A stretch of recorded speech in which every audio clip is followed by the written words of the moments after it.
अस्सलाम वालेकुम। Programme news night के साथ मैं हूं सदफ यासिर। आज हम बात करेंगे ओमिक्रॉन वायरस के हवाले से, जिससे कि कोरोना वायरस का एक नया वेरिएंट कहा जा रहा है, जो कि काफ़ी मुल्कों में आ चुका है और हो सकता है कि बाकी मुल्कों की तरह पाकिस्तान में भी आए। तो देखना ये है कि क्या लोग इस वायरस से जो है वो उनको इल्म है कि ये वायरस क्या है। जब कोरोना वायरस आया था तब मामलाती ज़िंदगी काफ़ी हद तक ख़राब हुए थे, और अगर दोबारा से वही सिचुएशन पैदा होती है तो मामलात कितने ख़राब होते हैं, लोगों से बात करेंगे। तो आप मुझे पहले बताएं कि आपको ओमिक्रॉन वायरस का पता ये है क्या? नहीं मैडम, मुझे तो कुछ पता नहीं इसमें। कोरोना वायरस का पता है? जी पता है। बिल्कुल, कोरोना वायरस की एक नई किस्म है जो कि काफ़ी मुल्कों में जो है ये वायरस फैल चुका है, जो कि अल्लाह ना करे कि पाकिस्तान में हो, लेकिन कुछ कहा नहीं जा सकता। तो पहले तो आप मुझे ये बताएं कि जब कोरोना वायरस आया था तब मामलाते ज़िंदगी किस हद तक मुतासर हुए थे? इस हद तक मुतासर हो गए कि पूरा वर्ल्ड बंद हो गया और लोग भूखे मरना शुरू हो गए थे, तो लोगों के कारोबार मुतासर हो गए। और उसके बाद सब लोगों ने एहतियात शुरू कर दी। एहतियात की है तो आज हमारा पूरा वर्ल्ड खुला है। तो आप अभी भी एहतियात कर रहे हैं? जी अल्हम्दुलिल्लाह। मास्क तो आपने लगाया नहीं? अभी वो जो खौफ था ना वो ख़त्म हो गया है। हम यूज्ड टू हो चुके हैं इस चीज़ के। जी बिल्कुल।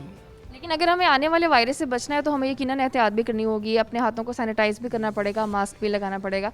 आप इस बात से कितने मुत्तफ़िक हैं? जी बिल्कुल, इसकी एहतियात बहुत ज़रूरी है। ये उससे भी डेंजरस कह रहे हैं। ये 15 सेकंड में एक दूसरे से अटैच होता है और क्या कहते हैं, इसकी बहुत ज़्यादा एहतियात, उससे भी कोरोना वायरस से भी ज़्यादा एहतियात करने की ज़रूरत है। तो इंशाल्लाह नेक्स्ट हम फासला रखेंगे। जैसे पहले हम केयर कर रहे थे ऐसे ही हम अभी भी केयर करेंगे, मास्क लगाएंगे और 4 फुट का फासला रखेंगे किसी से मिलने का। बिल्कुल, एहतियात तो ज़रूरी है ही। आप मुझे बताएं कि जब कोरोना वायरस आया तकरीबन सिर्फ पाकिस्तान नहीं, जो पूरी दुनिया है वो बंद हो गई थी। जब पाकिस्तान बंद हुआ था तब क्या हालात देखे थे आपने पाकिस्तान में? मीशत ज़ारी बात है, वर्ल्ड डाउन गई है, सारे मुल्कों की मीशत को नुकसान आया है, हमारे मुल्क में भी। लेकिन कुछ लोगों ने अपनी मसादत जिस भी तरह भी हेल्प की है लोगों की, अपने मुलाजमान की, अगर उनको छुट्टियां दी हैं उनको पे दी है। बस ऐसे ही है, मुल्क के साथ चलना ही पड़ेगा। देखेंगे इंशाल्लाह क्या। बिल्कुल ऐसे। और ये भी हुआ था कि वर्क फ्रॉम होम भी शुरू हो गया था, कभी स्मार्ट लॉकडाउन लग गया था, कभी बिल्कुल लॉकडाउन लग गया था। तो क्या देखते हैं कि लॉकडाउन जब लगा था, यकीनन हमारे सामने है कि जो मुल्क के हालात हैं बहुत ज़्यादा ख़राब हो गए थे, बेरोज़गारी में काफ़ी हद तक इजाफा हुआ था। ज़ाहिर सी बात है, जब लोगों के पास काम नहीं होगा, मुल्क कुछ सारा बंद होगा तो लोग बेरोज़गार होंगे। अब बड़ी मुश्किल से हालात नॉर्मल होना शुरू हुए। अगर दोबारा से ये वायरस आ जाता है तो मुल्क के हालात किस तरफ देखते हैं? पहले तो मेरी दुआ है कि हम पहले जैसे हालात से ना गुज़रें। अवेयरनेस बहुत ज़रूरी है और केयर करें। पहले केयर नहीं हुई थी, पहले जो फैला ना वो केयर ना करने की वजह से ऐसा हुआ था। लेकिन अब बहुत सारे लोग समझ गए हैं कि ये एक हकीकत है जिसे फेस करना पड़ेगा, तो हमें उस चाहिए कि उसे फेस करें। बाकी अल्लाह से दुआ है कि अल्लाह ताला बचाए हमको सबको। आपको लगता है कि लोगों ने अब एहतियात करना शुरू कर, ख़ासतौर पे वो ना गैदरिंग्स वगैरह दोबारा से शुरू हो गई थी। अभी भी हम बाज़ारों में भी जाएँ तो हमें वो रश नज़र आता है। तो आपको लगता है कि हमें अभी से उस चीज़ पे कंट्रोल करना शुरू कर देना चाहिए कि थोड़ा रश कम हो, गैदरिंग्स कम होनी चाहिए? बेशक बेशक गैदरिंग कम होनी चाहिए। हमें दोबारा वही ना थोड़ी मुश्किल जो फैसले किए थे ना वो दोबारा लेने पड़ेंगे। इस चीज़ पर कितना बिलीव करते हैं? क्योंकि अक्सर लोगों से हमने ये कहते सुना है, जी वायरस तो है ही नहीं, हम तो इसको मानते ही नहीं हैं। नहीं, ये है, इसमें कोई दूसरी दो राय नहीं है कि ये नहीं है। वो भी था और ये भी है, लेकिन ये भी बस ऐसे ही है ना कि थोड़ा है। आपको भी पता है कि थोड़ा है, लेकिन अल्लाह इससे बचाए। हम केयर करेंगे तो इंशाल्लाह ये दाखिल ही नहीं होगा इधर। ठीक है, बिल्कुल केयर जो है, एहतियात जो है वो बहुत ज़रूरी है। तो आप मुझे बताएं, आपको लगता है कि लोग उस तरह से एहतियात कर सकेंगे, ख़ास तौर पर वो लोग जो पहले से ये कहते हैं कि कोरोना वायरस का वजूद ही नहीं है? जी बिस्मिल्लाहिर्रहमानिर्रहीम। एज ए प्रेसिडेंट पहले मैं आपका शुक्रिया अदा करता हूँ C41 चैनल का। पहले भी हम यहाँ पर हेल्थ एंड सेफ्टी का प्रोग्राम लेकर आए थे, सैनिटाइज़र गेट जो लगाए थे हमने, हम फिर दोबारा से एहतियात शुरू कर रहे हैं। बल्कि आपको देखकर ये चैनल से ख़बर मिलते ही हम खुद एहतियात शुरू कर रहे हैं और आज से किसी के साथ हमने हाथ भी नहीं मिलाना। जो हम इन्हें कह देंगे, हमारे बड़े मोहब्बत बड़े ताजरान हैं, सबसे पहले हम यहाँ से ख़ुद से शुरू कर रहे हैं, क्योंकि जान है तो जहान है। सबसे पहले हमने खुद बचेंगे तो हमने अपने बच्चों के पास जाना होता है, वो बच सकेंगे। और एज ए कौम जब हम इसे लेंगे, एक प्लेटफार्म के ऊपर इकट्ठा होंगे, अगर कोविड जैसी जो हमने फर्स्ट टाइम देखी, सेकंड टाइम देखी, थर्ड टाइम देखी, उससे हम बच गए हैं अल्लाह के करम से एहतियात करके, तो ये कोई बड़ी रॉकेट साइंस नहीं है इससे ना बचा सके। लेकिन ज़रूरत है एहतियात की और ज़िम्मेदाराना रवैये की। जैसे हम यहाँ पर एज ए लीड कर रहे हैं इनको, जो हमारे ताजरान भाई हैं, जब हम इनको अवेयरनेस देंगे, जैसे भाई साहब ने कहा जी अवेयरनेस की बहुत ज़रूरत है। जैसे आप के लिए ये कार खैर हो, इधर आना क्यों, आप आएँ, आपसे आने से कितने लोगों को ये फ़ायदा होगा, उसे अवेयरनेस मिल जाएगी। और हम इसके अपना as a nexus line club और रोटरी क्लब के तवज्जुह से हम इसको जो है अवेयरनेस प्रोग्राम करेंगे और इंशाअल्लाह ताला लज़ीम हम एक कौम बनकर इस चीज़ को फेस करेंगे। क्योंकि जब तक हम खुद नहीं चाहेंगे तो दूसरा कैसे बचेगा। जान है तो जहान है, इसको मद्देनज़र रखते हुए जो पहले एहतियात थी, लेकिन अभी क्योंकि इसके कोई SOPs वैसा नहीं हुए, गवर्नमेंट ऑफ पाकिस्तान और हमारी जो पंजाब की हेल्थ है, जैसे ही हमें जो एहतियाती तदाबीर बताएगी। और एज ए लकीली पहले भी जब पूरा पंजाब और सैना रोड भी बंद था, उस वक्त भी हमारा प्लाज़ा ओपन था, क्योंकि यहाँ पर बार बार विज़िट हो रहे थे। ये इस चीज़ का खासा है कि इस इधर की कम्युनिटी का खासा है। तो मैं यही पैगाम भी देना चाहूँगा सबको कि खुदारा इसको बिल्कुल एक मजाक ना लें। दोबारा से मुल्क बंद होता तो नहीं देख रहे आप? देखें, जो इसकी कमर है वो टूट चुकी है पहले ही, जो बिल्कुल माशियत है वो तबाह हो चुकी है। चाहे किसी भी चीज़ को हम देख लें, इसके लिए जो गवर्नमेंट पॉलिसीज़ लेकर आ रही हैं, उससे तो हो सकता है, मुझे अपनी गवर्नमेंट के ऊपर पूरा यकीन है इस चीज़ के ऊपर कि ये मुल्क बंद नहीं करेंगे, ये इस चीज़ को फेस करेंगे। इनका खासा है जिस तरह पहले इन्होंने इस चीज़ को फेस किया है और पूरी दुनिया में हमारी एक्सपोर्ट में इजाफा हुआ है, इसी तरह इस चीज़ को ये प्लानिंग करेंगे। और पॉलिसी मेकर्स मौजूद हैं हमारे पाकिस्तान के अंदर, वो बताएंगे कि इस हालात को कैसे हमने फेस कहीं ना कहीं इसकी वजह ये भी है क्योंकि कोरोना वायरस जो है वो 2019 में आया था और तब से अब तक काफ़ी टाइम गुजर चुका है और लोग जो हैं वो काफ़ी इसके यूज्ड टू भी हो चुके हैं। तो अब कहीं ना कहीं ये कहा जा सकता है कि अब लोगों में वो खौफ, वो डर नहीं आएगा कि जी एक वायरस आ गया तो आप अपने कारोबार बंद कर दें या घरों में बैठ जाएं। असल में उसको हम इस तरह ही ले सकते हैं, जो बच्चे से लेकर बड़े तक हैं, बुज़ुर्ग हैं, वो खौफज़दा, खौफ तो ख़त्म हो गया, इवेंट दोबारा बहाल हो गए, सारा कुछ हो गया। लेकिन ज़रूरत इस अमर की है, ये जो वायरस आता है ये ना बिरादरी देखता है ना देखता है ये बिज़नेस कम्युनिटी है या मज़दूर है या मिल मालक है। वो आप देखें, पहले भी इफ़ेक्ट जो हुए थे वो मज़दूर तबका ज़्यादा नहीं हुआ था। पहले भी जो एहतियात कर रहे थे, ये ऐसी बीमारी है जिसका पता ही नहीं है कि किस जगह लगी हुई है, किस जगह से लग जानी है। वाहद हल है एहतियात। अभी तक जब तक हमें SOPs नहीं मिलते, उस वक्त तक हमें चाहिए कि हम आज से ही एहतियात शुरू कर दें। क्यों? अगर आज से हम बचेंगे तो कल हमारे लिए प्रॉब्लम नहीं पैदा होगी। जैसे ही हम बचना शुरू करेंगे तो ये चीज़ हमारे ऊपर हावी नहीं होगी। जैसे कि मैंने पहले भी कहा कि काफ़ी हद तक हम लोग यूज्ड टू भी हो चुके हैं और जो लोग हैं वो उस तरह से मुतासिर शायद नहीं भी होंगे। अगर बिलफर्ज लॉकडाउन लग जाता है, जो कि लगना नहीं चाहिए क्योंकि पहले ही मुल्क, जैसे कि आपने भी कहा कि मुल्क के हालात काफ़ी ख़राब, अगर लॉकडाउन लग जाता है तो मुल्क में क्या हालात पैदा होंगे? मुल्क में जो अभी बिल्कुल स्ट्रेट बात की जाए तो अमन अमान का बिल्कुल ख़दशा होगा। क्यों? बंदा कितनी देर तक भूख जो है बर्दाश्त कर सकता है। लेकिन हमसे जो हम गवर्नमेंट ऑफ पाकिस्तान से तवक्कुआत रखते हैं, जैसे वो पहले भी पूरा उतरी हैं, अगर हम देखते हैं इस पे ऊपर लॉकडाउन लग गया है, ठीक है, तो उसके बाद भूख के अलावा कोई चीज़ नहीं है। ताजरान अगर एक कैपेसिटी है, हर बंदे की कैपेसिटी है, सिर्फ अल्लाह की ज़ात है ना जिसकी कोई कैपेसिटी नहीं है, वो सबको बेनियाज है। लेकिन हर बंदे की एक कैपेसिटी है, उस कैपेसिटी के अंदर रहते हुए वो किसी की हेल्प कर सकता है। लेकिन ये अगर दिन ज़्यादा ले जाएंगे या लॉकडाउन लगेगा, उसमें कोई अच्छी सूरत हाल नज़र नहीं आ रही। लेकिन पॉजिटिव सोच के साथ पॉजिटिव रहते हुए अगर हम इस चीज़ को देखते हैं ना, इस विजन को देखते हैं, हो सकता है हमारे हालात वाक़यात पहले से बेहतर हो जाएँ, जो अभी चल रहे हैं इससे भी बेहतर हो जाएं। वो इस तरह बेहतर हो सकते हैं पॉलिसी के साथ। अगर अब हम इंतज़ामात नहीं करते, अभी हम देखते हैं जी फ़लाँ जगह क्या हो रहा है, जैसे चाइना में एक शहर बंद हुआ था, देखते देखते पहले उसको मजाक समझते रहे लोग, लेकिन देखते देखते पूरी दुनिया को बंद होना पड़ा। फ़्लाइट्स हो गई, चाहे रेलवे हो गया, गाड़ियाँ हो गई बंद होना।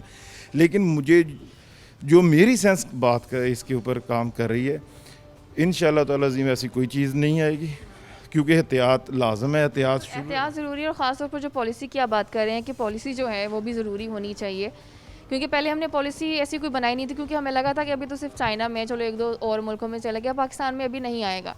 अगर हमने उस टाइम पे अपनी पॉलिसी बेहतर की होती तो शायद कोरोना वायरस पाकिस्तान में इतनी बुरी तरह ना फैलता। तो आपको लगता है उस सिचुएशन से गुजरने के बाद अब हुकूमत वाकई एक अच्छा स्टेप लेगी इस वायरस से बचने के लिए? जी बिस्मिल्लाहिर्रहमानिर्रहीम। एक्चुअली बात ऐसे होती है कि हुकूमत ने जो पॉलिसीज़ पहले इख्तियार की थी ना, उससे नो डाउट हमें फ़ायदा हुआ था।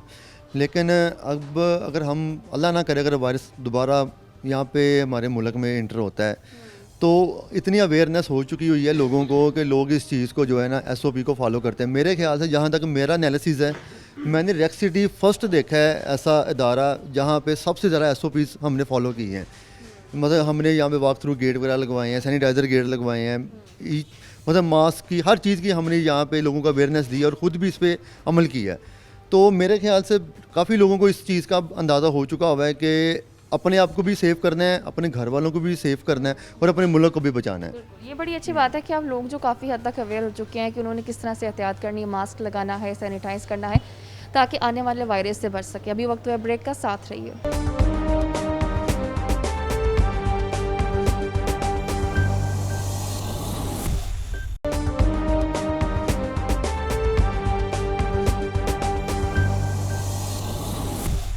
Welcome back. तो अभी मैं एक स्कूल में मौजूद हूँ और बात हो रही है ओमिक्रॉन के हवाले से कि उसके चांसेस हैं कि जिस तरह से बाकी मुल्कों में फैल चुका है कि शायद कहीं ना कहीं पाकिस्तान में भी आ जाए। तो बच्चे मौजूद हैं स्कूल में, मैं उनसे बात करूँगी। पहले तो आप मुझे ये बताओ कि जब कोरोना वायरस आया था, आप लोगों को छुट्टियाँ हो गई थी, तो उन छुट्टियों से आपको फ़ायदा हुआ था या नुकसान हुआ था? सबसे पहले तो मैं कहना चाहता हूँ कि तलीम जो सी है वो मतलब उसी वक्त हासिल कर सकता है जब उसके बाकायदा रिसोर्स हमारे पास फैसिलिटीज़ होगी। ये हुकूमत ने स्कूल वगैरह खोले हैं तो ये इसका ज़रिया है तलीम हासिल करने का। जब कोरोना आया, ये हमारे लिए एक पेंडेमिक डिजीज़ थी, तो हमें स्कूल तो बंद करने पड़े, एक मजबूरी थी। लेकिन उससे जो हमारी इफ़ेक्ट पड़ा ये है कि स्टडी हमने ऑनलाइन किया, लेकिन ऑनलाइन स्टडी उस कदर बेनिफिशियल नहीं होती जितनी कि सर सामने खड़े होकर हमें सेटिस्फाई करते हैं, हमें सारा कुछ तफसील से बताते हैं। तो वो इतना बेटर नहीं था जितना कि फिजिकली पढ़ना। ऑनलाइन क्लासेस में ऐसे भी होता था ना, बच्चे डंडी भी मार जाते थे। यहाँ पे तो आप डंडी नहीं मार सकते, सर आपके सर पे खड़ा होता है। ऑनलाइन क्लासेस में बड़ा आप लोग रिलैक्स हो गए कि जी अब तो पढ़ाई को कोई ऐसा सीन ही कोई नहीं, हमारी भी अयाशी लगी। ऐसा था? ऐसे तब ज़्यादा से बच्चे पढ़ने वाले थे वो तो फिर भी कोशिश करके पढ़ लेते थे, ऑनलाइन भी पढ़ लेते थे। लेकिन जिन्होंने क्लास में नहीं पढ़ना, जो पहले थोड़ा बहुत कमज़ोर थे, उन्होंने और चांस मिल गया कि अब फ्री हैं तो फ्री हैं। वैसे अगर क्लास में होते तो सर थोड़ा कह के वो पढ़ भी लेते थे, लेकिन ऑनलाइन को उन्होंने पढ़ाई के नुकसान हुआ है ऑनलाइन से। बच्चे काफ़ी खुश भी हुए थे वैसे स्कूल बंद होने पे, आप नहीं खुश हुए? खुशी तो थोड़ी बहुत होती है, लेकिन बाद में जब इफेक्ट नज़र आता है कि इसका कितना बुरा हमारी स्टडी पे पढ़ना है, आगे हमारे फ्यूचर पे पढ़ना है, तो फिर बंदे को फिक्र होती है। ठीक हो गया, आप इधर आ जाओ। अच्छा, तो आप मुझे बताएं कि आप ये जो कोरोना वायरस आया था, आप लोगों के जो स्कूल बंद हुए थे, आप लोग उससे खुश हुए थे कि भाई चलो अब तो हमें छुट्टियां मिल गई? क्योंकि अक्सर होता क्या, हम भी जब स्कूलों में थे ना तो हम दुआ करते होते भी यार टीचर ना आए, हमें पढ़ना ना पड़े। आप लोगों का उस टाइम पे वो खुशी का एक वो था, या आप लोगों को ये लगा कि नहीं भाई अगर हम घर बैठेंगे तो हमारी स्टडी बहुत इफेक्ट होगी? पहले 2 हफ्ते तो ये लगा कि खुश थे हमें, बाद में एहसास हुआ कि हमें हमारा बहुत नुकसान हो रहा है। 1 महीने का क्या, उन्होंने 2-3 महीने इकट्ठे ही बंद कर लिए थे, इससे हमारा बहुत नुकसान हुआ है। इन्हें चाहिए कि दोबारा ना करे तो अच्छी बात है। अगर खुदा ना खासा दोबारा भी कोई ऐसा वायरस आ जाता है और स्कूल बंद हो जाता है, आप लोगों को घरों में बैठना पड़ता है, तो आपको लगता है कि वाकई आपकी पढ़ाई मज़ीद इफेक्ट होगी? यस, बहुत इफेक्ट होगी। पहले ही बड़ी मुश्किल से खुले हैं, 2-3 माह से रेगुलर आ रहे हैं। ठीक है, तो आप मुझे बताएं कि जो ऑनलाइन स्टडी है क्या ये ठीक है? इसमें फिर वो नहीं समझ आती है जो हमें टीचर फेस टू फेस समझा सकते हैं, वो बेनिफिशियल ज़रा भी नहीं होता है। उसमें कोई सो रहा होता है, कोई क्या मतलब तो बच्चों की भी थोड़ी सी वो सुस्ती, लेजीनेस आ जाती है कि चलें जी घर में बैठे हुए हैं, क्लास ली ठीक है, नहीं भी ली तो भी खैर है। हाँ जी, ऐसा ही होता है। कोई भी नहीं इतना सीरियस ही नहीं लेता है कोई इसको। जो वो पढ़ने वाला है वो बस सीरियस लेते हैं, बाकी जो पहले ही वीक होते हैं वो तो पहले ही दुआ कर रहे होते हैं कि हो जाए। आप दुआ कर रहे हो या नहीं कर रहे हो? नहीं, हम तो यही चाहते हैं कि क्या ग्रेड्स हैं आपके? हैं। कौन सी क्लास में? 10th अच्छा, क्या 9th में कितने मार्क्स आए आपके? 504। अच्छा माशाल्लाह। तो आगे क्या आपका चांस है? टॉप पोजीशन पे आना है, सेकंड पे आना है? इंशाल्लाह कोशिश तो है कि तो ठीक है। यकीनन जब ऑनलाइन पे आती है आपकी स्टडी तो चीज़ें इफेक्ट होना शुरू हो जाती हैं, क्योंकि जैसे कि आप फिजिकल जाके स्कूल्स में जाके पढ़ाई कर सकते हैं, वैसे आप घर में बैठ के पढ़ाई नहीं कर सकते। स्कूल के प्रिंसिपल मौजूद हैं, मैं उनसे बात करूँगी। आपके भी यकीनन इल्म में होगा ओमिक्रॉन वायरस है जो कोरोना वायरस का एक उसको वेरिएंट कहा जा रहा है, वो काफ़ी मुल्कों में फैल चुका है और अल्लाह ना करे कि कहीं ना कहीं चांस हो सकता है कि जैसे कोरोना वायरस अब आया था तब ये कहा गया था कि शायद भी बड़ा टाइम लग जाएगा पाकिस्तान में, तो लेकिन पता भी नहीं चला था वो पाकिस्तान में पहुंच गया। अगर ये वायरस आ जाता है, जैसे स्कूल्स पहले बंद हुए थे, यही लगता है कि मामलात ज़िंदगी मज़ीद मुतासिर होंगे?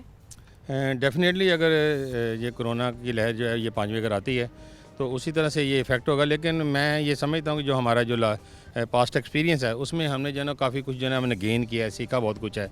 फिर मैं शुक्रगुज़ार हूँ हुकूमत पाकिस्तान का भी, इमरान खान का भी, कि जिन्होंने जो है वो लॉकडाउन का जो सिलसिला शुरू किया था, स्मार्ट लॉकडाउन, और वो पूरी दुनिया ने जो है उसको जो है ना फॉलो किया है। स्मार्ट लॉकडाउन से ये था कि हमारे जो ज़िंदगी के जो बाकी मामला थे जो हैं वो ज़्यादा डिस्टर्ब नहीं हुए। फिर आपने देखा होगा हमारी एक्सपोर्ट बढ़ी है। पर इसी तरह से ये है कि फिर हमारे जो बच्चे हैं जो वो 50% आना शुरू हुए, आधे बच्चे एक दिन आ रहे हैं और आधे दूसरी तरह। इस तरह से एक जो अगर स्ट्रेटजी अपनाई जाएगी तो मेरा ख्याल है कि हम इस पर ओवरकम जो है कर लेंगे। आपको लगता है कि अब ये स्ट्रेटजी आगे भी अगर ये वायरस आ जाता है तो इसको कंटिन्यू रखा जाएगा? क्योंकि जब ये वायरस आया था तब कुछ समझ में भी नहीं आ रहा था कि स्टडी को कंटिन्यू कैसे रखना है, स्कूल्स बिल्कुल बंद कर दिए थे। अब शायद चीज़ों को समझ आना शुरू हो गई है चीज़ों की कि अगर कुछ ऐसा हो भी जाता है तो हमने ऐसे कंटिन्यू रखना है। हाँ, उस वक्त ये था कि ये अचानक से हुआ सारा कुछ, और ये वबा जो थी ये अचानक से आई थी और पहले तजर्बा भी कोई नहीं था, पता भी नहीं था इसके बारे में। खौफ बहुत था।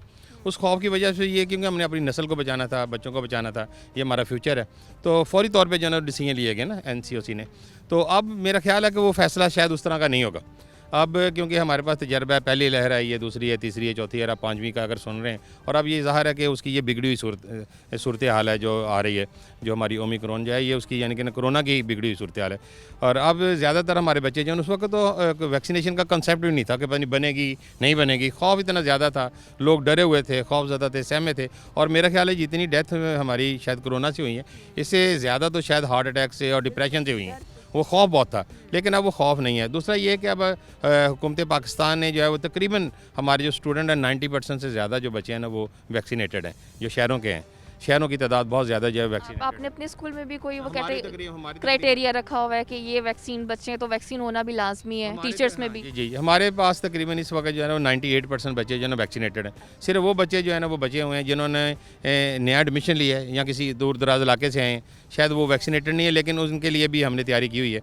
वो उनका शेड्यूल जो है वो जल्द जारी हो जाएगा और उनको भी हम वैक्सीनेशन जो है ना करवा लेंगे। अब एक तो खौफ वाला आंसर नहीं है हमारे पास, और दूसरा ये है कि अब हमारे पास वैक्सीनेशन जो है उसका सहूलत मौजूद है, वैक्सीन लग जाएगी। और तीसरा ये है कि अब हम जो है ना वो जो डर खौफ था वो निकल गया है। और मेरा ख्याल है क्योंकि हमारे जो पंजाब के जो वज़ीर तालीम है वो नहीं चाहते कि तालीमी इदारे बंद किए जाएँ। उन्होंने हमेशा जो है जब भी कोई मीटिंग हुई है उन्होंने यही यानी कि ये कोशिश की है कि हमारे तालीमी इदारे जो कम से कम जो है ना वो बंद हों, ताकि बच्चों का हर्ज ना, क्योंकि हमने ये तकरीबन 2.25 साल जो है ना इसको हमने बर्दाश्त किया है कोरोना की डिजीज़ को। लेकिन अब अगर दोबारा से आता है तो लेकिन मेरा ख्याल है कि अब जो फैसले होंगे वो इस तरह से नहीं होंगे जिस तरह से पहले थे। अभी आप लोगों की पूरे वीक में क्लासेस चल रही हैं? अभी भी ऐसा है कि आप 2 दिन या 3 दिन छुट्टी भी दे रहे हैं? नहीं, अभी तो हमारी रेगुलर क्लासेस हैं। और फिर ये है कि क्योंकि सारे बच्चे वैक्सीनेटेड हैं, स्टाफ वैक्सीनेटेड है, हमारा जो नॉन टीचिंग स्टाफ है वो वैक्सीनेटेड है, अब वो उस तरह का खौफ भी नहीं है। और अब आप देखें कि रोज़ाना जो डाटा आ रहा है, स्टैटिस्टिक्स आ रही है, और वो बड़ी यानी कि ये माइनर किस्म के है। अब हमारी जो है ना वो 0.7% थी आज की जो डेथ रेट है। और फिर सॉरी वो जो कोरोना के जो पॉजिटिव केसेस आ रहे हैं, तो अब 5-6 डेथ होती हैं या 7-8 हैं, यहाँ पे फिगर आ गई है। और ये सारे यानी जितना भी ये 2.25 साल है हमारे पाकिस्तान के अंदर जो डेथ रेट है वो वैसे भी कम हुआ है, वो 2.2% बनता है। तकरीबन जो है वो 29,000 के करीब जो है वो डेथ हुई हैं। और फिर मैंने बताया कि ये सारे जो है ना ये कोरोना की वजह से डेथ नहीं हुई, इसमें खौफ भी था, इसमें डिप्रेशन भी थी, ठीक है। जबकि वो जो पहली लहर आई थी उस वक्त बहुत लोग खौफज़दा थे, बहुत बीमार हुए, फिर सहूलतें भी नहीं थी, फिर हमारे पास जो है वो वेंटिलेटर भी नहीं थे। फिर अपने वैसे भी बच्चों में कोई ऐसी अवेयरनेस भी कर रहे हैं कि मींस के आएँ, हाथों को सैनिटाइज लाजमी करें, मास्क का इस्तेमाल लाजमी करें, ताकि इस वायरस से, क्योंकि अभी हमने बचना खुद ही है इस वायरस से, क्योंकि वैक्सीन भी यकीनन आपकी सिम्टम्स में थोड़ी सी कमी ज़रूर लाती है, लेकिन कम्प्लीटली अभी भी वो वैक्सीन आपको बचाती नहीं है, तो एहतियात खुद ही करनी है। पहले दिनों में जब ये एक कोरोना वायरस जो है आया था, पहली लहर थी, उस वक्त तो इतना खौफ था कि हम तो टेस्ट करने वाले जो हमारे हेल्थ डिपार्टमेंट वाले वो भी खौफज़दा थे। अब तो वो हमारा खौफ इस तरह से ख़त्म हो गया है कि हमारे टीचर जो है उन्होंने टेस्ट किए हैं, हमने पूरी परफॉर्मेंस जो है हमने शो की है। एजुकेशन डिपार्टमेंट ने। हमने खुद जो है वो टेस्ट बच्चों के किए हैं, फिर उनको जो है वो हमने कंप्यूटराइज जो है उनका डाटा जो है अपलोड किया है, और हम तमाम तकरीबन टेस्ट भी खुद करते रहे हैं। फिर उसके बाद जो है ना अब हमारा वो खौफ डर नहीं है। फिर हमारे जो स्टाफ हैं, साइंस टीचर हैं, वो सारे ट्रेंड होंगे, वेल ट्रेंड हैं। अब बच्चे जो हैं वो भी समझ गए हैं कि ये इतना ज़्यादा जो है ये नुकसानदेह नहीं है जितना होना चाहिए। फिर ये है कि उनको पता है कि हाथों को धोना है, फिर सैनिटाइज़र का ख्याल रखना है, सफाई का ख्याल रखना है, ये तमाम चीज़ों से बच्चे वेल अवेयर हैं। अब तो ये बच्चे अगर आप चाहें तो ये बच्चे जो है ना वो हेल्थ डिपार्टमेंट के बराबर खड़े होकर ना ये आपको सर्विसेज दे सकते हैं। अब ये इस तरह से ट्रेंड हो चुके हैं हमारे ये बच्चे। कुछ ऑनलाइन क्लासेस की बात कर लेते हैं, क्योंकि जैसे पता है जब स्कूल्स बंद हुए थे तो ऑनलाइन क्लासेस जो हैं वो स्टार्ट हुई थी। जैसे कि बच्चों ने भी कहा कि ऑनलाइन क्लासेस में एक तो बच्चे थोड़ा सा जो है वो लेजीनेस शो कर देते हैं कि सुस्ती, ठीक है कभी ली कभी नहीं ली, तो उससे बच्चों की जो पढ़ाई है वो किस हद तक इफेक्ट होती है देखी आपने, क्योंकि उसी ऑनलाइन क्लासेस के बाद मेरे ख्याल में एग्जाम्स भी वैसे ही हुए थे। देखिए जी, ऑनलाइन में क्योंकि एक तो ये है कि हमारे बच्चे जो है ना हमारे पास वो सहूलतें नहीं हैं जो कि गैर मुल्की जो लोग बच्चे हैं या स्टूडेंट हैं उनके पास जो सहूलतें हैं वो सारी जदीद किस्म की मौजूद हैं। हमारे बच्चे जो है ना, क्योंकि हम जो हमारा जो कंट्री है ये क्योंकि डेवलपिंग कंट्री है, हमारे पास एंड्रॉयड मोबाइल नहीं थे बच्चों के पास, उनके वालिदैन के पास नहीं थे। अगर था भी तो फैमिली में एक बंदे के पास है, और वो जो जिसके पास है वो ज़ाहिर है वो हमारा जो है ना वो फैमिली का सरबराह है, वो अपनी वर्क प्लेस पे साथ ले जाता था। अगर वो साथ ले जाता था पीछे जो बच्चे डिस्टर्ब होते थे। अब इस तरह से ये है कि वो ऑनलाइन जो क्लासेस है ना ये एक लेवल है, यानी आप ये कह लें कि जो बच्चे मैच्योर हो जाते हैं स्कूलिंग के बाहर जो है वो यूनिवर्सिटी में पढ़ते हैं, वो लेवल तो उनको पिक करता है। ठीक है जी, वो बच्चे जो हैं वो नेट से पे भी चले जाते हैं, लेक्चर भी देख लेते हैं, उसको फॉलो भी कर लेते हैं, सीख भी जाते हैं। लेकिन जो हमारे बच्चे हैं, छोटी क्लासेस के बच्चे हैं, जिनके पास नेट नहीं है, कंप्यूटर नहीं है, इंटरनेट के इस्तेमाल का पता नहीं है, उन लोगों को जो है ये काफ़ी प्रॉब्लम होता है। क्योंकि हमारी ज़्यादातर आबादी जो है सरकारी स्कूलों में वो बच्चे जो हैं वो गरीब घराने से हैं, उनके पास ये सहूलतें नहीं थी, तो लिहाजा ये उतना इफ़ेक्टिव नहीं है सिस्टम जितना कि प्राइवेट सेक्टर की तरफ अगर आप देखें तो वो उनके बच्चे जो हैं वो यूज़ टू हैं, लैपटॉप के भी यूज़ टू हैं, वो मोबाइल पे भी जो है वो ऑनलाइन क्लासेस ले लेते थे। ये ज़्यादा इस दफ़ा ये सुनने में बड़ा आया था कि मोस्टली बच्चों ने टॉप किया था। जी। इसकी वजह क्या थी कि सारे ऑनलाइन क्लासेस में थे, स्टडी यहाँ वैसी नहीं थी, या उन्होंने कहा चलो सबको अच्छे नंबर दे देते हैं? ये आपने बहुत अच्छी बात की है कि क्योंकि सब्जेक्ट भी मैथमेटिक्स या स्टैटिस्टिक्स है, तो मैं इस बात को बहुत अच्छे अंदाज से मैं बता सकता हूँ। एक्चुअली ये था कि पेपर होने थे 200 नंबर के, अगर मैं सिंपली समझाऊँ तो 200 नंबर के पेपर होना था। 200 नंबर यानी पार्ट 1 और पार्ट 2 अगर एक सब्जेक्ट को अगर डिस्कस करते हैं तो उसने 200 नंबर का बच्चे ने पेपर देना था। लेकिन हुआ ये है कि क्योंकि जब लॉकडाउन हो गया, स्कूल बंद हो गए, तो गवर्नमेंट ने ये कह दिया कि नहीं आप ऐसा करें कि जो पार्ट 1 उसको छोड़ दें, इग्नोर कर दें, और पार्ट 2 जो बच्चे जो है ना वो एग्ज़ाम में अपीयर होंगे। फिर ये कहा गया कि ये पार्ट 2 के अगर बच्चे हैं तो फिर थोड़ा सा शोर था पब्लिक की तरफ से कि ये तो कोर्स बहुत ज़्यादा, हमारा तो कोर्स कंप्लीट नहीं हुआ। फिर गवर्नमेंट ने एक डिसाइड किया आप ऐसा करते हैं कि हम ना 40% जो है ना ये स्मार्ट कोर्स वो इंट्रोड्यूस करा देते हैं, 60% जो है ना इसको जो है इग्नोर कर देते हैं। अब ये 60% अगर आप 200 में से अगर आप पहले तो 100% वैसे चले गए ना बच्चों के नंबर, 9th आपने इग्नोर कर दिए, पार्ट 1 इग्नोर कर दिया, 11वीं का भी और 9वीं का भी। अब जो हमारे पार्ट 2 के पेपर बच्चों ने देने थे उसमें भी 60% जो है वो इग्नोर कर दिया, वो रह गया 40%। अब 40% में ये था कि प्रैक्टिकल भी इग्नोर हो गए, वो 20% है। अगर आप 40% का 20% फिर अगर आप उसमें से रिड्यूस करें तो वो रह गए थे 32%।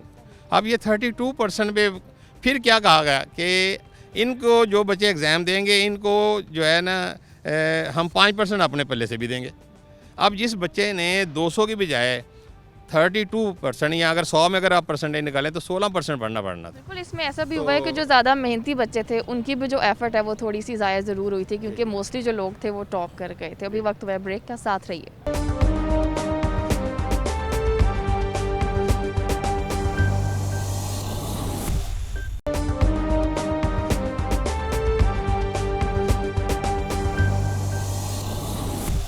Welcome back. तो बात हो रही है ओमिक्रॉन के हवाले से, जो कि काफ़ी मुल्कों में अब तक फैल चुका है, और पाकिस्तान में भी हो सकता है कि जिस तरह से बाकी मुल्कों में फैल रहा है कि यहाँ पर भी कोई पता नहीं कब ये वायरस आ जाए। जैसे कि पहले कोरोना वायरस आया था, तो कुछ डॉक्टर्स मेरे साथ मौजूद हैं, उनसे कुछ डिफरेंस हम लोग मालूम कर लेते हैं कि आखिर ये ओमिक्रॉन है क्या। तो पहले तो डॉक्टर साहब आप मुझे ये बताएं कि जो कोरोना वायरस था उसको आप किस कैटेगरी में लेते हैं, कि वो क्या वायरस था, और अब एक जो नए वायरस की बात कर रहे हैं ये क्या वायरस है? जी अस्सलाम वालेकुम, मेरा नाम डॉक्टर मोहम्मद रिजवान है जी। मैं असिस्टेंट प्रोफेसर हूँ मेडिसिन का और अजीज़ फातिमा मेडिकल कॉलेज में। तो असल में डिफरेंस जो पहला जब वायरस आया था तो उसमें सिर्फ हमें डिटेक्ट हुई थी कि ये जो स्पाइक्स प्रोटीन्स हैं, अब 1 साल पहले जो डेल्टा वायरस आया उसमें भी स्पाइक प्रोटीन थी, मगर उसमें म्यूटेशन थी, कुछ 12 म्यूटेशन थी उसके अंदर ना। तो अभी जो रिसेंटली जो नया वायरस ओमिक्रॉन के नाम से जो अभी आजकल हम सुना जा रहा है कि ये ओमिक्रॉन एक नया वायरस है, इसमें जो टोटल जो म्यूटेशंस हैं वो 50 म्यूटेशंस हैं। असल में पहले मैं बता दूं म्यूटेशन है क्या चीज़। म्यूटेशन जो स्पाइक्स होती है ना, जो उस वायरस के ऊपर जो छोटे छोटे ज़र्रात लगे होते हैं या वो छोटे छोटे रॉड्स लगे होते हैं, उसके स्ट्रक्चर में चेंज आती है। तो जो हम वैक्सीनेशन बनाते हैं, या हम ट्रीटमेंट देते हैं, असल में वो जो ट्रीटमेंट और जो वैक्सीनेशन है वो स्पाइक्स को तोड़ने के लिए होती है। अगर वो म्यूटेट हो जाए, अगर अपनी हालत चेंज कर लें, तो नॉर्मल जो आम मेडिसिन है, जो आम जो वैक्सीनेशन है, वो उसको तोड़ नहीं सकेगी। तो इस तरह वो ज़ाहिर है उसकी इफ़ेक्टिवनेस, उसकी जो वैक्सीनेशन की जो इफ़ेक्टिवनेस है वो भी थोड़ी सी डाउटफुल हो जाएगी। तो ये सारे हमारे प्रॉब्लम्स हैं। तो डिफरेंस उनके स्ट्रक्चर में आ रहा है। हाँ जी बिल्कुल। जैसे आपने अभी वैक्सीन की भी बात की है, तो जो पहले कोरोना वायरस से बचाव के लिए जो वैक्सीन की डोज लग रही थी, क्या इस वायरस के लिए भी सेम वैक्सीन की डोज लगेगी, या इसके लिए हम कह सकते हैं कि एक और वैक्सीन आएगी जो इससे हमें बचाएगी? हाँ जी, असल में ना अभी ये नवंबर में तो अभी हमारे पास ये उसकी ओरिजिन है इस वायरस की साउथ अफ्रीका में। तो अल्लाह का शुक्र है पाकिस्तान में तो अवेलेबल नहीं है, ये अभी इस वक्त मौजूद नहीं है। तो इसका अभी इस वक्त कहना बहुत ही पहले है कि जी हम इसको जो हमारी नॉर्मल वैक्सीन है वो इसको कूप कर सकेगी कि नहीं है। असल में जो पहली वैक्सीन बनी थी वो पहली स्पाइक्स प्रोटीन के ख़िलाफ़ बनी थी।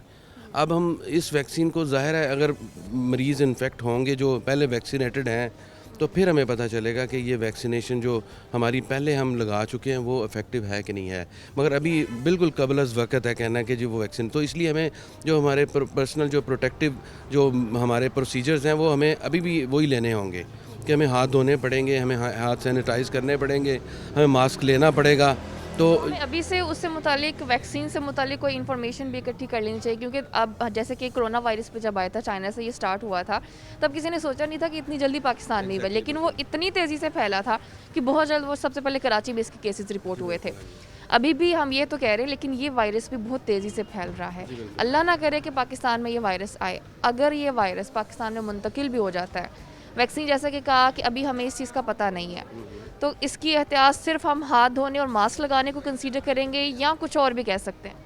नहीं मैडम, पहले जिस तरह हमने यानी जब वायरस जब आया था तो लोगों को हमने एजुकेट करना शुरू कर दिया जी, आप हाथ की सैनिटाइजेशन करें, वो गैदरिंग ना करें, जो अब गेट टुगेदर है वो आप बंद कमरों में ना करें, आउटडोर में करें, ताकि वो जो एयरेशन है, वेंटिलेशन है वो सही रहे। सारे पर्सनल प्रोटेक्टिव जो प्रोसीजर हैं वो सेम है कोरोना वाले ही, ताकि हम इससे बचा जा सके। क्योंकि जो भी ट्रांसमिसिबिलिटी है वायरस की फ्रॉम एक बंदे से दूसरे बंदे में ट्रांसमिट होना है, तो वो क्लोज प्रॉक्सिमिटी है। तो सोशल डिस्टेंसिंग भी ज़रूरी है, सैनिटाइजेशन भी ज़रूरी है, गेट टुगेदर होना भी ज़ाहिर है कम होना चाहिए, ओपन एयर में होना चाहिए। तो ये सारी जो पर्सनल प्रोटेक्शन जो हम कर रहे थे पहले कोरोना के लिए, आम कोरोना के लिए, इसके लिए भी वही पर्सनल प्रोटेक्शन है। और जो वैक्सीनेशन का हम अभी जो है डाउटफुल है, मगर ऐसा है कि कोई भी वैक्सीनेशन जब हम लॉन्च करते हैं या हम मरीज़ को लगाते हैं, तो उसमें बीमारी, ये नहीं कि बीमारी आएगी नहीं, बीमारी आएगी मगर उसकी शिद्दत कम होगी। ठीक है, ये भी कह सकते हैं कि जैसे कोरोना टेस्ट के लिए आप लोग टेस्ट करते थे, इसके लिए भी टेस्ट का प्रोसीजर सेम होगा या कुछ डिफरेंट होगा? नहीं, इसमें ऐसे है कि जो इसकी एक एस प्रोटीन है जो उस स्पाइक्स पे लगी होती, वो रैपिड डिटेक्शन में नहीं आ रही। जो नॉर्मल हम एयरपोर्ट्स पे कर रहे हैं, रैपिड डिटेक्शन टेस्ट कर रहे हैं आम कोरोना का, उससे ये डिटेक्ट नहीं हो रहा। तो इसकी डिफरेंस है उस एस प्रोटीन के अंदर। तो मेरा ख्याल है कि अभी रैपिड डिटेक्शन ये कोरोना वायरस से कितना खतरनाक हो सकता है? कोरोना वायरस से ख़तरनाक हम 3 चीज़ों से देखते हैं कि ये इसकी ट्रांसमिसिबिलिटी जो है, ये एक बंदे से दूसरे बंदे में कैसे जाती है। जिस तरह पहले भी डराया गया था कि जी डेल्टा वायरस है, बहुत ख़तरनाक है, इसने ऐसे कर देना है, ऐसे कर देना है, तो इस तरह का कोई ऐसा चक्कर नहीं है। ये वो सेम वायरस है जो निमोनिया करते हैं, ये भी वायरस है, निमोनिया करेगा, हमें सिर्फ बचना है बस इससे। तो ऐसी कोई चीज़ बात नहीं है, ये ऐसी कोई चीज़ कंफर्म नहीं है कि ये बहुत ज़्यादा सीवियर है। पहले से लोगों में ऐसा कोई डराना नहीं चाहिए कि जी वायरस आ जाएगा तो पता नहीं क्या हो जाएगा। एक और डॉक्टर भी हमारे साथ मौजूद है, मैं आपसे बात करूंगी। आप मुझे पहले तो ये बताएं कि आप इस हॉस्पिटल में अभी भी कोरोना के केसेस मौजूद हैं? जी अस्सलाम वालेकुम, मेरा नाम डॉक्टर गुल मोहम्मद है। मैं एज़ पीजीआर मेडिसिन जो है अज़ीज़ फातिमा मेडिकल हॉस्पिटल में काम कर रहा हूँ। एट द मोमेंट जो है वो हमारे पास जो कोविड के पेशेंट्स हैं वो अभी भी एडमिटेड हैं, लेकिन चूँकि जिस तरह सर ने हमें बताया कि जो ओमाइक्रॉन वेरिएंट है उसके लिए अभी हमें कोई डिटेक्शन का या कोई उसकी जो है वो टेक्निक्स हमारे पास नहीं है, तो हमारे पास वो अभी तक जो है वो आइसोलेटेड नहीं हो सका। तो जो जैसा कि डेल्टा वेरिएंट से हमें पता लगा कि जो पाकिस्तान में है कोई उसकी बहुत ज़्यादा शिद्दत नहीं देखी गई, या उसके जो है कोई डिज़ीज़ की सवियरिटी में जो है वो हमें कोई मुख्तलिफ़ कोई चीज़ें नहीं मिली जो कि पिछले वेरिएंट्स में चल रही थी। तो हम इसे अभी यही होप कर सकते हैं कि अगर खुदा न खास्ता ये हमारे पास या हमारे मुल्क में ये स्प्रेड कोई चांसेस हैं इसके, तो ये शायद इतनी ज़्यादा जो है वो सवियरिटी डिज़ीज़ में ना कॉज करे या उसको जो है ना डिज़ीज़ को मॉडिफाई ना करे। तो जैसे कि सर ने बताया कि जो एहतियाती तदाबीर हैं वो एज सच सेम ही हैं, सोशल डिस्टेंसिंग, मास्क का प्रॉपर यूज़ और जो है सोशल गैदरिंग से जो है वो बचना। और इसके बाद जो सबसे जो ज़्यादा इम्पोर्टेंट है जिसके बारे में जो है हमारी जो कॉमन पीपल हैं वो उससे अवेयर नहीं है, वो वैक्सीन है। जो वैक्सीन जो हमारे पास हालांकि अब तो एम्पल अमाउंट में अवेलेबल है, उसके लिए जो है वो सीरियस नहीं है, यानी उसको कोई जो है वो कोई इम्पोर्टेंस नहीं दे रहे। तो जो वैक्सीन है वो हमारी जो है इम्यूनिटी में, डिज़ीज़ की प्रोग्रेशन में और सीवियरिटी में बहुत ज़्यादा हेल्पफुल है, और हमारे मुल्क में जो है वो ये बात भी तो हकीकत है ना कि ये वैक्सीन हमें टोटली कोरोना से बचाती नहीं है, लेकिन हम ये कह सकते हैं कि यहाँ तो वो हमारी सिम्टम्स को उस तरह से नहीं सामने लाती, सामने इन द सेंस कि अगर बुखार है तो बहुत स्वेयर नहीं होगा, गला ख़राब है तो बहुत स्वेयर नहीं होगा। ये सही है? जी, ये बिल्कुल ठीक है कि जो है वो सीवियरिटी को डिज़ीज़ की कम करती हैं, जो सिम्टम्स हैं, जो साइंस हैं डिज़ीज़ के, वो बहुत हद तक कम कर देती। जैसे पहले जो है वो जब स्टार्ट हुआ था तो मरीज़ आते सार ही हमारे पास 3-4 दिन में जो है वो अमवात बढ़ गई थी। तो लेकिन वैक्सीन जो है वो हमें इस चीज़ से प्रिवेंट कर रही है।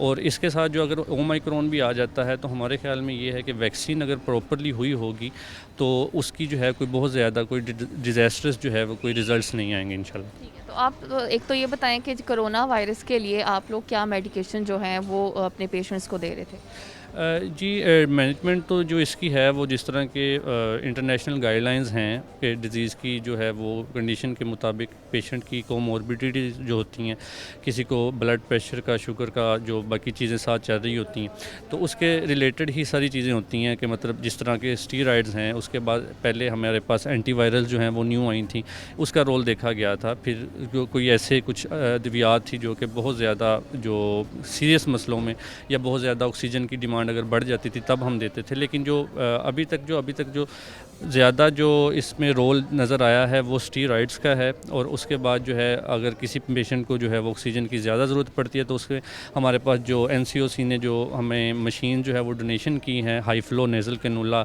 CPAP, BiPAP डिवाइसेस, उससे हमें बहुत मदद मिली है। ठीक है, आप मुझे बताएं कि कोई अभी एमरजेंसी भी नाफिज की गई है, कोई ऐसे वार्ड मुख्तस कर दिए हों कि खुदा न खास्ता अगर ओमिक्रॉन यहाँ पर आ जाता है पाकिस्तान में, तो उसके लिए हमने पहले से कोई ऐसे वार्ड्स मुख्तस कर दिए कि ताकि हमें जब वो दाखिल हो जाए तब कोई मसला ना हो, बल्कि हमारे पास पहले से वार्ड्स मौजूद हों ताकि पेशेंट्स को डील करने में आसानी हो। जी बिल्कुल, ऐसी सूरत हाल से निपटने के लिए जो है पूरे पंजाब में, पूरे फैसलाबाद में ऑलरेडी जो है, चाहे वो सरकारी सेटअप्स हों या कोई जो है प्राइवेट सेटअप्स हों, हर जगह पे वार्ड्स और उसके लिए अलग से आइसोलेशन के बेड जो हैं वो मुख्तस किए गए हैं, जो कि कई मोस्टली जगहों पे जो है जहाँ पे ICU की फैसिलिटी भी है कि कहीं पे अगर कोई पेशेंट जो है वो ज़रूरत पड़ती है तो हम उनको जो है वेंटिलेटर या एक वेंटिलेटर का CPAP जो कि नॉन इन्वेसिव मोड होता है, जिससे बहुत ज़्यादा जो है वो पेशेंट को हेल्प मिलती है, उसके लिए जो है वो हर जगह पे सेटअप जो है वो अवेलेबल। ठीक है, जाते जाते मैं डॉक्टर रिजवान से ये भी जानना चाहूँगी कि जैसे उन्होंने कहा कि वार्ड्स जो होते हैं वो मुख्तस कर दिए जाते हैं, लेकिन एमरजेंसी जिस तरह से नाफिज करना जो बहुत ज़्यादा ज़रूरी भी होता है। दूसरी बात ये कि अभी कोरोना केसेस में इजाफा हो रहा है या उनकी जो तादाद है वो कम हो रही है? नहीं, अल्लाह का शुक्र है, अभी तो बिल्कुल ना होने के बराबर है कोरोना। तो ये जो अभी जो ओमिक्रॉन है ये तो पाकिस्तान में अल्लाह का शुक्र अभी आया भी नहीं है, मगर 12 मुल्कों में पहुंच चुका है। और अभी जो पहले वाले जो डेल्टा वायरसेस हैं या दूसरे जो कोरोना के केसेस हैं वो अल्लाह का शुक्र है नेग्लिजिबल है, तो उसमें हमें कोई ऐसी यानी करना नहीं पड़ रहा है। तो आप लोगों ने लोगों को प्रॉपर अवेयर करना शुरू कर दिया, क्योंकि देखिए मास्क ठीक है लगाते हैं, लेकिन काफ़ी लोग अभी भी ऐसे हैं जो इस चीज़ को बड़ा नॉर्मल लेते हैं कि नहीं भाई ऐसा कुछ है ही नहीं, ना ही ऐसा कुछ होगा, तो ना मास्क लगाया जाता है, ना किसी किस्म की एहतियात की जाती है। अभी भी हम बाज़ारों में जाएं तो बाज़ार भरे होते हैं, उसमें किसी किस्म की कोई एहतियात नहीं की जाती। हाँ जी, नहीं अभी यही करनी चाहिए, क्योंकि अभी जिस तरह मैंने पहले बताया कि जो स्प्रेड होता है वो पर्सन टू पर्सन होता है, तो हमें मास्क लगाना पड़ेगा, हमें सैनिटाइज अपने हाथों को करना पड़ेगा, हमें गेट टुगेदर में नहीं जाना पड़ेगा, क्योंकि और जो सोशल डिस्टेंसिंग है, ये सारी वो चीज़ें जो हम पहले आम वायरसेस के लिए पहले भी करते रहते हैं, तो थोड़ा सा हमें ज़्यादा क्या समझते हैं कि अगर खुदा न खास्ता ये वायरस आ जाता है तो मामलाते ज़िंदगी किस हद तक मुतासिर होंगे? नहीं होंगे इंशाल्लाह, क्योंकि हमारे लोग थोड़े से अभी अवेयर हो चुके हैं। जो ही ऐसा कोई इंसिडेंस होता है तो इंशाल्लाह वो करेंगे ज़रूर, क्योंकि हम कोशिश कर रहे हैं अपने हर पेशेंट को एजुकेट करें विद रिस्पेक्ट टू के कौन कौन सी अच्छी चीज़ें हैं, कौन सी बुरी चीज़ें हैं। तो वो इंशाल्लाह उम्मीद है कि अब वो ज़्यादा यानी विजिलेंट हो गए हैं, ज़्यादा वो अंडरस्टैंडेबल तरीके से वो सारा कुछ करेंगे इंशाल्लाह। ये बड़ी अच्छी बात है कि लोगों को अब इस चीज़ का काफ़ी हद तक नॉलेज हो चुका है कि अगर कुछ वायरस ऐसा आता भी है तो उससे एहतियात कैसे करनी है। तो अभी प्रोग्राम का वक्त हुआ ख़त्म, दोबारा मुलाकात होगी। अल्लाह हाफ़िज़।